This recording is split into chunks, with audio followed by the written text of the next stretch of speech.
Sir నమస్కారం sir. నమస్తే అండి. సార్ మెగా హీరోస్ సినిమాలు గత కొంతకాలంగా వచ్చినయి ఒక్కసారి చూసుకుంటే సార్ 'చిరంజీవి' గారి దగ్గర నుంచి 'ఆచార్య' అలాగే 'గాంధీవధారి అర్జున' అనే ఒక సినిమా వచ్చింది. 'ఆపరేషన్ వాలంటైన్' అని చెప్పేసి 'వరుణ్ తేజ్' దగ్గర నుంచి వచ్చింది. And 'game changer' 'Ram Charan' గారి దగ్గర నుంచి, ఇప్పుడు 'హరిహర వీరమల్లు' 'పవన్ కళ్యాణ్' గారి దగ్గర నుంచి. అంటే ఏ సినిమా కూడా సరిగ్గా హిట్ అవ్వలేదు. ఆశించినంత ఫలితాన్ని ఇవ్వలేకపోయింది. సో, అభిమానులు మెగా అభిమానులైతే నిరాశలో అయితే ఉన్నారు. ఇప్పుడు వాళ్ళందరి కళ్ళు కూడా చిరంజీవి గారి 'విశ్వంబర' పైన పడింది. మన 'రామ్ చరణ్' గారి 'పెద్ది' సినిమా మీద, 'ఓజీ' మీదే పడింది. సో, ఈ సినిమాలతో అన్న కమ్‌బ్యాక్ వాళ్ళు ఇస్తారా? మరి అభిమానులు వీటిపైన అయితే ఎక్స్‌పెక్టేషన్స్ పెట్టుకున్నారు. మరి మీరేం చెప్తారు సార్ వీటికి సంబంధించి? అంటే 'ఆచార్య' అనే సినిమా ఇబ్బంది పెట్టిన తర్వాత ఆయన 'వాల్తేరు వీరయ్య'తో హిట్ ఇచ్చాడు. అవును. ఆ తర్వాత 'భోళాశంకర్' అనే సినిమా దెబ్బతింది. హ్మ్. 'భోళాశంకర్' నుంచి ఆ ఫ్యామిలీలో ఎవరికీ కూడా ప్రాపర్ హిట్లు లేవు ఓకే. అనేది లెక్క. హ్మ్. 'Bhola Shankar' cinema remake movie. Remake ఉండేటువంటి ఇబ్బందులు దానికి వచ్చినాయి.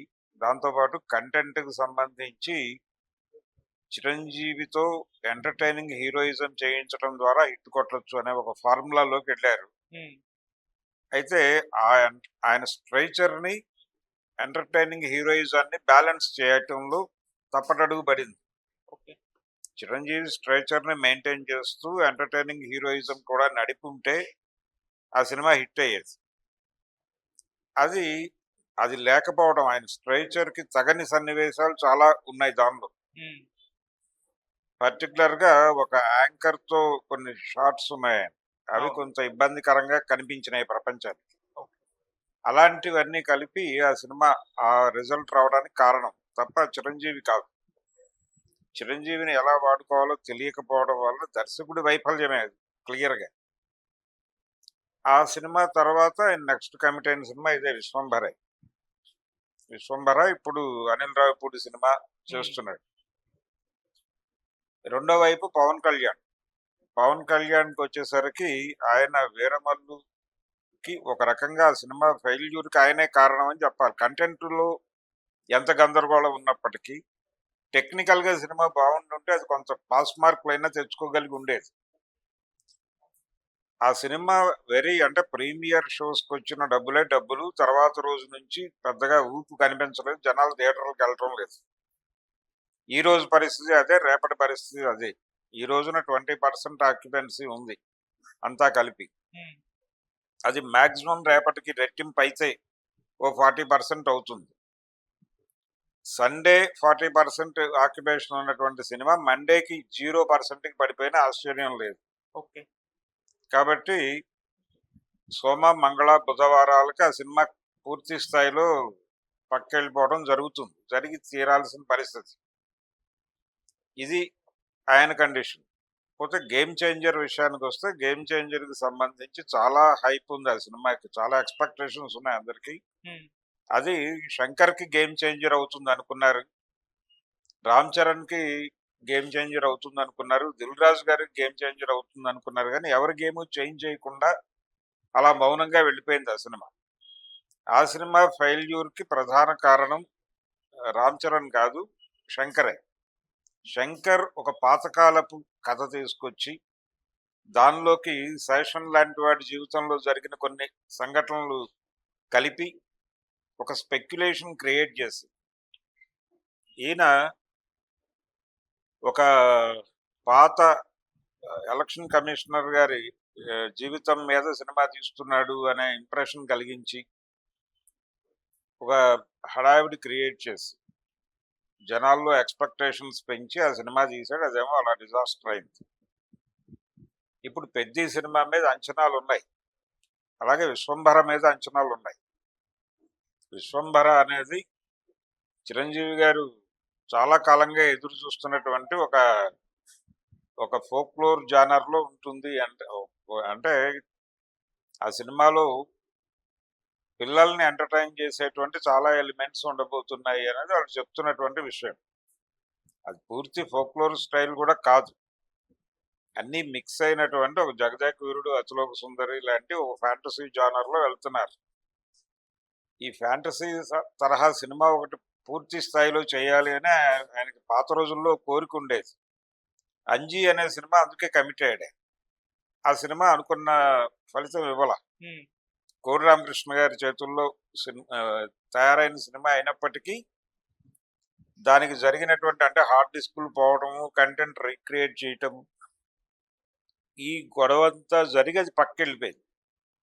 ఇప్పుడు ఈ సినిమా మీద హోప్స్ ఉన్నాయి అందరికి.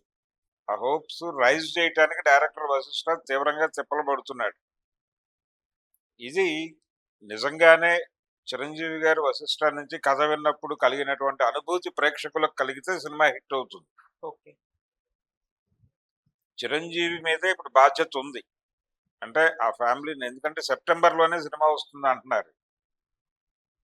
సెప్టెంబర్‌లోనే ఈ సినిమా ఉంది. అలాగే సెప్టెంబర్‌లోనే 'ఓజీ' కూడా ఉంది. ఉమ్, సో అన్నదమ్ములు ఇద్దరు ఒకే నెలలో వచ్చి కొణిదెల కుటుంబాన్ని ఫ్లాపుల బారి నుంచి బయటకు తీసుకొస్తే ఆ తర్వాత వచ్చే సినిమా 'పెద్ది'. 'పెద్ది' మీద ఆయన చాలా హోప్స్ ఇస్తున్నాడు డైరెక్టర్ బుచ్చిబాబు. ఉమ్, అది హిట్ అయ్యేటువంటి కళ కనిపిస్తోంది దానికి. డెఫినెట్‌గా అది మళ్ళీ రంగస్థలం రేంజ్ సక్సెస్‌ని మన రామ్ చరణ్‌కి ఇచ్చే అవకాశం అయితే కనిపిస్తోంది.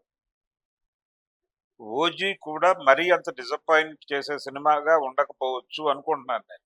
ఓకే. ఎందుకంటే దాని షూట్ కొంత ఇక్కడే జరిగింది. మేజర్ షూట్ హైదరాబాద్‌లోనే జరిగింది. అలాగే ఈ టెక్నాలజీని ఎలా వాడుకోవాలి అనే దానికి సంబంధించినటువంటి కొంత అవగాహన బలంగా ఉన్నటువంటి డైరెక్టర్ అతను సుజిత్. పవన్ కళ్యాణ్ వరకు 'ఓజీకి' సంబంధించిన షూట్ అయిపోయింది. ఉమ్, ఎందుకయింది అని చెప్పగలమంటే ఆయన 'ఓజీ' షూటింగ్ నుంచే వెళ్ళాడు చంద్రబాబు గారికి ఇంటర్వ్యూ పెట్టడానికి. కాబట్టి కొంత పార్ట్ అయిపోయింది. మేజర్ పార్ట్ ఇక్కడ షూట్ చేశారు. ఆల్రెడీ ట్రయల్ రోడ్ వచ్చింది. ఉమ్, ఆ ట్రైలర్ చాలా ఎఫెక్టివ్ గానే కనిపించింది. ఆయన మూమెంట్స్ అవన్నీను. ఉమ్, కాబట్టి 'ఓజీ' సినిమా మీద కొంత హోప్స్ పెట్టుకునే అవకాశం ఉంది. సెప్టెంబర్ నెలలో ఈ ఫ్లాపుల బారి నుంచి బయటపడే ఛాన్స్ ఉంది. ఓకే. 'పెద్ది' సినిమా కూడా సక్సెస్ అవుతుంది. అంటే ఉమ్, ప్రస్తుతానికి ఉన్నటువంటి ఇంప్రెషన్ ప్రకారం 'విశ్వంభర', 'ఓజీ', 'పెద్ది' ఈ 3 సినిమాలు ఎక్స్‌పెక్టేషన్స్ పెట్టుకోదగిన సినిమాలే. 'బోళాశంకర్' మీద డిబేట్ టాక్ మొదటి నుంచి ఉంది. ప్రారంభమైన రోజు నుంచి ఉంది. ఉమ్, ఈ టైంలో ఈ తరహా సినిమా ఎందుకు చేస్తున్నాడు ఈయన అని చెప్పి బహిరంగంగానే చాలా మంది మాట్లాడారు. అవును. అనుకున్నట్టుగానే అది దెబ్బతింది సినిమా. ఉమ్, అలాగే 'హరిహర వీరమల్లు'కు సంబంధించి కూడా అదే, ఈ కథని ఈయన రోజుకు 2 గంటల చొప్పున ఎలా మేనేజ్ చేస్తాడు అని. 'హరిహర వీరమల్లు' ఫెయిల్యూర్ వెనకాల ఆయన ఆ సబ్జెక్టుకి ఓకే చెప్పేటప్పుడే తగిన టైం కేటాయించగలనా లేదా అనేది అంచనా వేసుకుని ఉండాలి. కేటాయించలేము అనుకున్నప్పుడు వదిలేయాలి సబ్జెక్ట్. సబ్జెక్ట్ చేయదలుచుకున్నప్పుడు ప్రాపర్ టైం ఇవ్వాలి. ఆ ఇవ్వకపోవడం వలన దెబ్బతింది సినిమా. టెక్నికల్‌గా కొంచెం బెటర్‌గా ఉండుంటే ఇవన్నీ పట్టించుకునేవాళ్ళు కాదు జనాలు. ఉమ్, ఈ ఇతరేతర సమస్యలన్నీ పట్టించుకునేవాళ్ళు కాదు. ఎప్పుడైతే టెక్నికల్‌గా వీక్‌గా ఉందో ప్రతి విషయము భూతద్దంలో కనబడింది ప్రేక్షకులకి. అందుకని ఆ సినిమా డిజాస్టర్‌కి కారణం అది. ఓకే.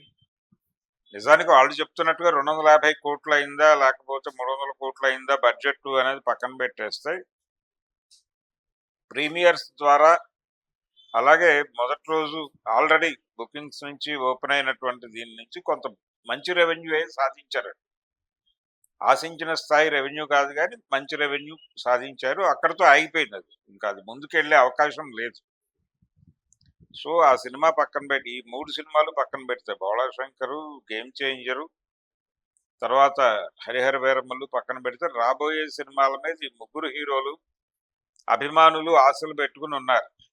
అభిమానుల ఆశల మీద నీరు చల్లే సినిమాలైతే ఇవి కాకపోవచ్చు ఉమ్, అని నేను అనుకుంటున్నాను. ఓకే. మాక్సిమం ఏదైనా తేడా జరిగితే 'ఓజీకి' జరగచ్చేమో కానీ 'విశ్వంభర'కి జరగడానికి తక్కువ అవకాశాలే ఉన్నాయి. ఎందుకంటే ఉమ్, చిరంజీవితో సినిమా చేస్తున్నాను, ఇది మన జీవితానికి ఒక అద్భుతము అనేటువంటి ఒక స్పృహతో చేస్తున్నాడు ఆ డైరెక్టర్. ఒక రకంగా చూస్తే 'అడవి రాముడు' టైంలో రాఘవేంద్రరావు గారి పరిస్థితి. రాఘవేంద్రరావు గారు ఎలాగైతే 2 సినిమాలు చేసి మూడో సినిమాగా ఆ సినిమాకి వెళ్ళాడు, ఆయన కూడా అదే అనుకున్నాడు. ఈ సినిమా నుంచి మనం ఎలివేట్ కావాలి. ఆయన చాలా ఇంటర్వ్యూల్లో ఓ మాట చెప్తూ ఉంటాడు. ఆ సినిమా కనుక దెబ్బతింటే రామారావుతోనే హిట్ తీరేదు అని చెప్పి నా జీవితానికి సమాధి కట్టేవాళ్ళు. ఇప్పుడు ఆ కండిషన్ లోనే ఉన్నాడు ఇతను వశిష్ఠ. ఉమ్, సో అతను డెఫినెట్ గా ఈ సినిమాతో హిట్ కొట్టి తీరాల్సినటువంటి ఒక అనివార్యత ఉంది. ఓకే. అందుకని మాక్సిమం కేర్ తీసుకుని ప్రాజెక్ట్ తయారు చేసి ఉంటాడు అనేది నేను నమ్ముతున్నాను. ఉమ్, ఓజీ విషయంలో కూడా డైరెక్టర్ మీద నాకు కొంచెం కాన్ఫిడెన్స్ ఉంది. ఓకే. ఆ తర్వాత వచ్చే సినిమా కూడా వేరే, అది విడిగా మాట్లాడుకుందాం. హరీష్ శంకర్ తో ఆయన చేస్తున్న ఉస్తాద్ ఉస్తాద్. భగత్ సింగ్, పవన్ కళ్యాణ్ చేస్తున్నటువంటి సినిమా. ఓకే. అందుకని డెఫినెట్ గా ఓజీ, విశ్వంభర, పెద్ది పెద్ది సినిమాకి సంబంధించి బుచ్చిబాబు కాన్ఫిడెన్స్, డైరెక్టర్ల కాన్ఫిడెన్స్ మనకి సినిమా మీద ఒక ఎక్స్పెక్టేషన్ క్రియేట్ చేస్తుంది. ఓకే. వాళ్ళు బయటకు మాట్లాడకపోయినా వాళ్ళు ముగ్గురు కాన్ఫిడెంట్ గానే ఉన్నారు. ఉమ్, వశిష్ఠ కొంచెం బయటకు మాట్లాడుతున్నాడు ఇప్పుడిప్పుడు, మిగిలిన వాళ్ళిద్దరూ మీడియా ముందుకు రాకపోయినప్పటికీ కాన్ఫిడెంట్ గానే ఉన్నారు. ఓకే. కనుక ఆ ఈ 3 సినిమాలు మెగా కుటుంబం ఫ్లాపుల్లో ఉంది అనేటువంటి ఒక పరిస్థితి నుంచి మళ్ళీ మెగా ఫ్యామిలీకి ఒక హిట్ మార్గం చూపించే ఛాన్సెస్ అయితే ఉన్నాయి.